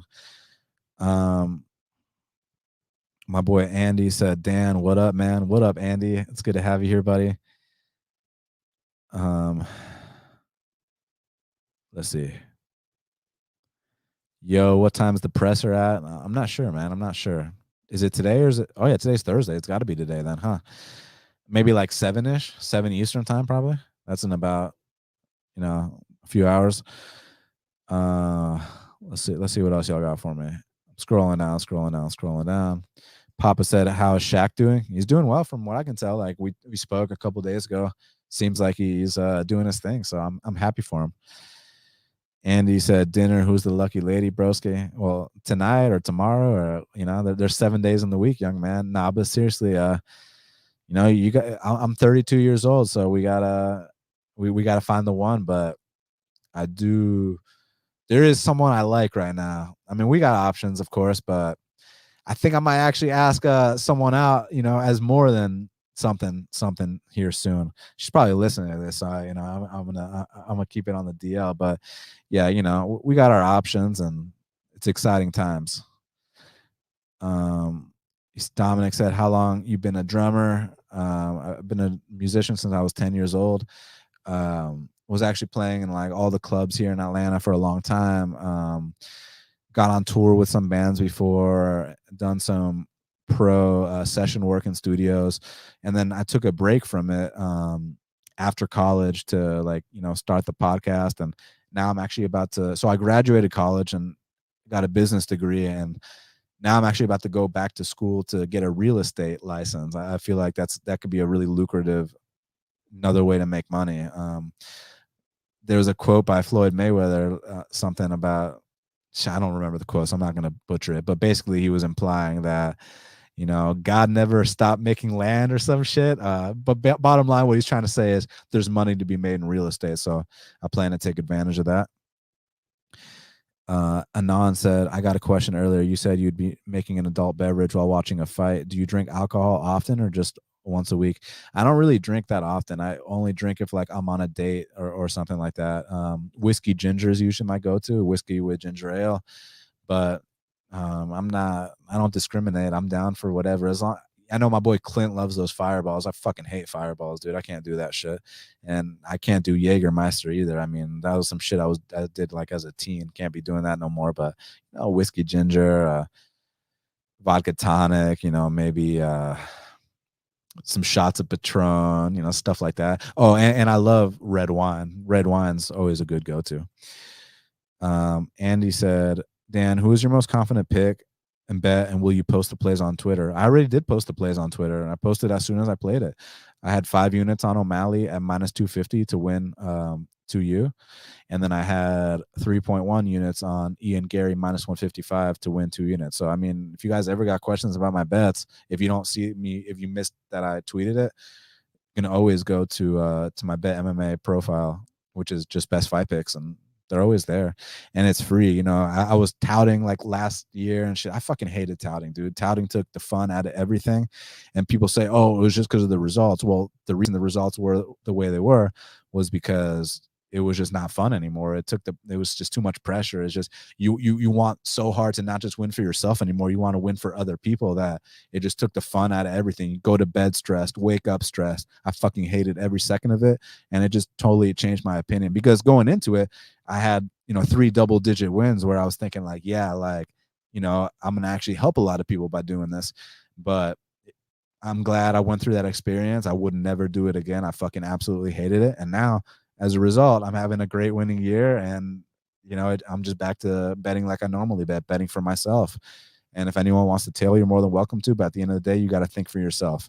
That's the bottom line. Doesn't matter who I'm on. Doesn't matter who this guy or that guy's on. You got to trust your own gut and use proper money management. Kanai said, "When did you quit weed, and how did you feel now after you quit?" So, I quit quite a while ago because I felt like it was starting to like affect my breathing a little bit. I mean, I still like train jujitsu like every single day, and I try to like be in good health. And a lot of people say it helps them recover, but here's the thing with weed: like, weed's not gonna kill you. Weed's not gonna make you go fucking jump off a bridge or fucking do sexual favors for the drug or some weird ass shit like that. Like, weed's not gonna do anything like that. Like, so like when people say weed's harmless, yeah, it's harmless in that sense. Like, you're not gonna go to jail. Like, I say you're not gonna go to jail unless you're smoking in a place where it's illegal. But what I'm saying is you're not gonna fucking go rob people for weed or do any shit like that. But what weed will do is, and a lot of people will disagree with this, they might find this controversial, I feel like it kind of will make you 1% more complacent every day, 1% worse every day. At least for me, it's different for everybody. And those 1% add up. You know, it might be like I wake up, I'd been smoking the night before, and I don't feel like going to the gym today, or I've been smoking, now I got the munchies, now I'm gonna go fucking eat everything in the fridge, like little things like that, like, and those things add up, man. So I just, you know, I go to the gym now 6 times a week. I'm just doing so many things. Going out all the time.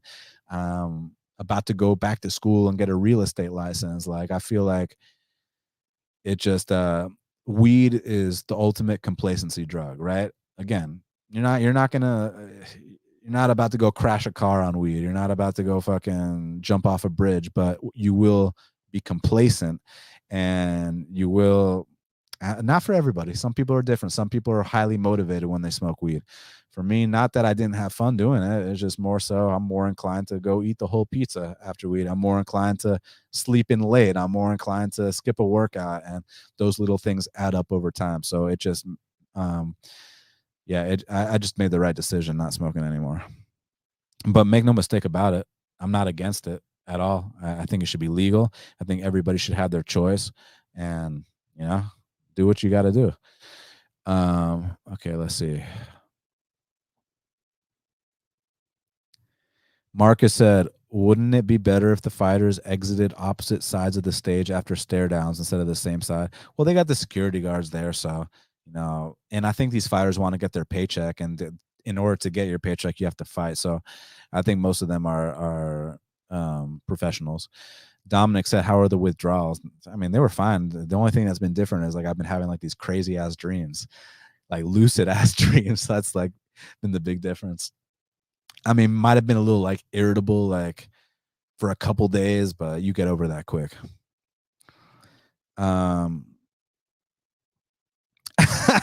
Shane said, when was the last time you got your duck sucked?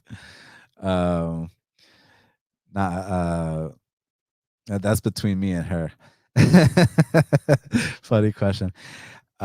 Mark says, how do you feel about fight podcasters betting $10 units but acting like they're hitting lotto on Twitter? Would you subscribe? Or how about a podcaster taking the Sportsbook sponsorship? I mean, listen, we live in a free country. People can talk about whatever they want to talk about. I mean, yeah, certain things can be annoying and whatever, and some people only post their wins, don't even bring up their losses, but they're not breaking any laws. So, I mean, do you, but real recognize real. You guys recognize who's doing shit the right way. I mean, sometimes I guess it can be frustrating when you see, you know, a dude who will literally post like all 10 wins he had that night and then just ignore any losses he had. But at the end of the day, I don't care. I just focus on myself. And I think you should focus on yourself too. As far as taking a sponsorship from a sports book, I mean, listen, man, like, this show is not cheap for me. I have to pay StreamYard X amount per month to run the show. I have to pay SoundCloud X amount per year to run this show. So sponsors is how I make money off this show. So yeah, so, you know, if other people want to sponsor me, then let's do it, bro. Like, that's how we keep the lights on this show, is sponsorship. Like, and if you want to start doing this full time, which I've been lucky to do at times, is you got to get sponsorships, and sponsorships pay the bills. So you got to do what you got to do to keep the lights on. Grateful Dude said, how many finishes do you think there will be this weekend? I don't know, but hopefully a lot. Papa Chuck said, what fighter do you despise the most, male and female? I don't really despise anyone, man. I respect them all. I don't know. Like, even like Aljamain Sterling, like, I respect him. Like, I know that it's easy to like get caught up and make jokes and talk a little shit, but at the end of the day, I respect all these guys. I gotta think if there's one that I actually genuinely don't like, but off the top of my head, I can't think about it. I got love for most of these guys, so yeah, they're all cool with me. Dominic said genre, rock music. Rock music was my specialty. But I love all kinds of music as long as it's good. Dominic said he played double bass in symphony. Oh, that's dope. Yeah. I know a little something about symphony. So this is not symphony, but actually back in high school, I was in drumline. I was the captain captain of the snare, or lead snare and captain of drumline back in high school. That was pretty cool. It was badass when you go play these rival schools and like we'd have these drum offs and then sometimes they'd turn into fights and stuff like that. Good times. Cesar said weed makes you paranoid. Yeah, it makes you overthink things, and I don't like overthinking things. Capone the Ghost says, smash the like button. You know, I like this guy. I like this guy. Smart man. Do me a huge favor. Smash that like button. Alex said he's on day 4 of quitting weed after 20 years of daily use. Loved your insight on that. Yeah, dude, just keep going. I know there's going to be some hard times. There's going to be some times when you're fiending, and it's so easy when you're smoking weed all the time to be like, oh, I got to smoke weed before this meal. I got to smoke weed after this meal. I got to smoke weed before this movie, after this movie, like all that shit. I get it. But just give it like, just get to that 1 month mark and you won't feel that need to do that anymore. So much respect. HT said, I'm starting an MMA podcast tomorrow. Good for you, man. Just go for it. Go for it. G-Man said, who are my favorite drummers? Okay, so Chad Sexton from 311, I think is an amazing drummer. Ray Luzier from Korn is just a phenom. And then I like some other drummers that play with like some pop artists. They got the gospel backgrounds. Aaron Spears plays with Usher. And then, what's my boy's name? Oh, shit. Gerald Hayward. You know, Tony Royster Jr. There's a lot of bad motherfuckers out there. Those are the ones that come to mind. Mark said, listening since audio only, probably over 8 years, over 5 years. I don't think it's been quite 8, but I sincerely appreciate you, Mark. It means a lot to me, man. So anything else before I get out of here? If not, I'm gonna wrap this up. This is the last call. Quick pick PFL. All right, let me check the card. All right. Kayla Harrison versus Caitlin Young. You got Kayla Harrison. Oh, and speaking of PFL, I got like some interviews from some of the PFL fights for the last 3 weeks, like on my YouTube channel. So make sure y'all check those out. This week I had Kayla, Rory Sadibusi, and Jara Al-Silawi. Yeah. All right. Anyways, let's see. Caitlin Young versus Kayla Harrison. Come on. Kayla's about to smash that. Rory versus Sadibu. It's tough. It's tough because it's like Rory is still as dangerous as he once was, but I got questions about the hunger if fights get extended, if fights get tough. So it's like, do I have a guarantee that Sadibusi is not going to just get choked out or pounded out as soon as it hits the mat? If I have a guarantee of that, then I think he's a live dog. If not, it could be another Rory first round finish. At the betting window, it's a dog or pass situation. Brett Cooper versus Ray Cooper. As long as Ray Cooper's not injured or, you know, demoralized from his last showing, he should make quick work of this guy. Jenna Fabian versus Larissa Pacheco. I'd say Larissa Pacheco. Only thing is, isn't Jenna Fabian like 6 feet tall or something like that? That's pretty big for a chick. So, but I got to go with Larissa Pacheco. Magomed Karamov versus Joao Zeffirino. Karamov, but respect to Zeffirino. He's a vet. And then this is the interesting one. Magomed Umalatov versus Jarrah Hussein Al-Silawi. Salawi is very talented, man. He's got a win over the Austrian Wonder Boy. He knocked out Carlson Harris as well. He's done some cool things. Had that close fight with T-Bow. A lot of people thought he might have lost, but T-Bow has proven to be a tough out, man. T-Bow gave Khabib a tough fight. T-Bow gave Rory a tough fight. Like, T-Bow's a tough out. Sometimes it's tough to look good against a guy like that. And then Magomed Umalatov, I don't know much about him except that he's an undefeated Russian. So I guess the value would be on Jara. So let's go with Jara. Nikolai Alexakin versus Carlos Leal. I'm going to go with Nikolai Alexakin. I've always been impressed with this guy, and he's the underdog here. And I think once he finally like puts it together, I think he can be something. Abby Montes versus Marina. I don't know. Martina Jindrova versus I don't know. And then Elena versus Vanessa Mello. I also don't know. So I'm sorry about that. Marcus said, do I watch? Hold on a second. Marcus said, do you watch UFC Embedded? Yeah, I've caught a couple of them. Yeah, they've been pretty cool. Papa Chuck said, have a great weekend and best of luck. with the lady friend. Oh, thank you, man. I appreciate that. So, guys, thank you so much for everything, for being here. I truly, sincerely appreciate it. Smash that like button, hit the subscribe button. After this video is up, hit the comment, comment some stuff that helps with the algorithm they like to talk about, and then share. My dog's already. Leo, you want to come here? Say hi. This is my boy Leo right here. He's my 1.5-year-old German Shepherd. Is he not adorable, this guy? Yeah, he wants me to stop the podcast now. All right, I got you, bro. I'm coming. Don't worry. I promised you I'll take you out. Give me a sec. So yeah, smash the like button, hit the subscribe. Like I was saying, leave me a comment, and I will be back next week on Tuesday. Got Cody Durden, and then the week after we got the next UFC card. So I look forward to that. Everybody, best of luck with your bets, and thank you so much for all the support you've shown me over the years. For the old fans, the new fans, and the fans that are yet to come. Thank you all so much. And until the next time, let's cash these bets.